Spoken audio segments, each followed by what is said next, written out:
జై తెలంగాణ. అందరికీ నమస్కారం. ఇవాళ 195వ సావిత్రిబాయి పూలే గారి జయంతి సందర్భంగా అందరికీ శుభాకాంక్షలు తెలియజేస్తా ఉన్నాను. దాదాపు 195 ఏళ్ల క్రింద పుట్టినటువంటి ఆమె తనకు 17 సంవత్సరాలు వచ్చేటప్పటికి ప్రత్యేకించి బాలికల కోసం ఒక పాఠశాలను స్థాపించి మరి తన భర్త పూలే గారి సహాయంతో ఆమె ముందు చదువుకొని తర్వాత ఆడబిడ్డలను చదివించాలనేటటువంటి ఒక అకుంఠిత దీక్షతో పనిచేసినటువంటి వ్యక్తి.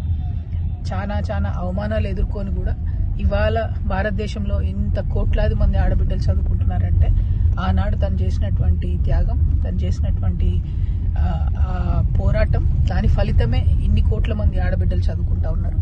మరి మనం కూడా ఇవాళ సావిత్రిబాయి పూలే గారి జయంతి సందర్భంగా ఎక్కడెక్కడైతే ఆడబిడ్డలు తక్కువ చదువుకుంటున్నారో, ఎక్కడైతే ఫీమేల్ లిటరసీ రేట్ తక్కువ ఉందో ఆయా ప్రాంతాల్లో ప్రత్యేక శ్రద్ధ పెట్టి పనిచేయాలనే సంకల్పం తీసుకుంటే ఇంకా చాలా మంది ఆడబిడ్డలు చదువుకునే ఆస్కారం ఉంటుంది.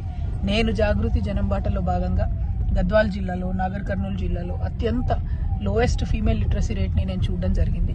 సో నేను తప్పకుండా అక్కడి ప్రాంతాలలో లిటరసీ రేట్ని పెంచడానికి, ఫీమేల్ లిటరసీ రేట్ని పెంచడానికి నా వంతుగా ప్రయత్నం చేస్తానని ఇవాళ సంకల్పం తీసుకుంటున్నాను. Thank you. జై తెలంగాణ.